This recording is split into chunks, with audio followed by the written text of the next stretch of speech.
John chapter 19 of the New Testament describes the crucifixion of Jesus and the events that took place. The first few verses deal with the scourging of Jesus, the placing the crown of thorns on his head, and the physical abuse that he endures by Pontius Pilate's soldiers. Still, through the midst of it all, Pilate finds no fault with Jesus and brings him out to the chief priests and officers who continue to insist that he be crucified. The zealotry of the crowd frightens Pilate, and he goes to talk to Jesus, who refuses to answer his questions.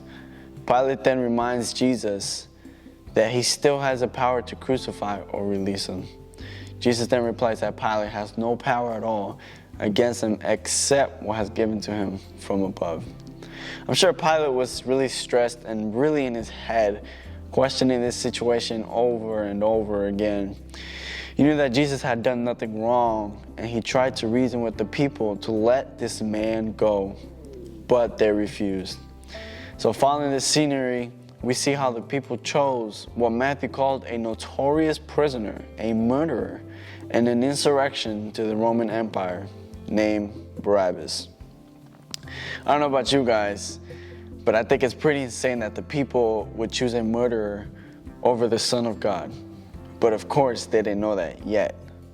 The souls of the people were so troubled and hardened that they were not aware of who was standing right before them. So eventually, Pilate, being overwhelmed by this situation, he comes to a decision, and Jesus is led away to his crucifixion. Now we get to Jesus and his journey, making it to Golgotha. A great multitude of people followed him.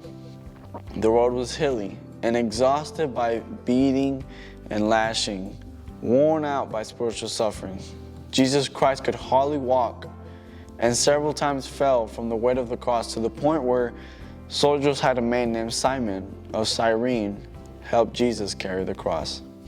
After being nailed to the cross, Jesus had an encounter with one of the two crucified, and one of them ends up being saved, Jesus promising him eternal life in heaven. Later on in the story, Jesus died and he was buried. I'm sure the story has been a story that has been spoken of many times and in many ways, but I want for you guys to understand and meditate in the story and in these words.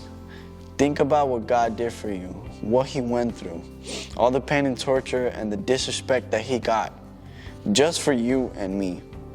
Never forget what he went through for you.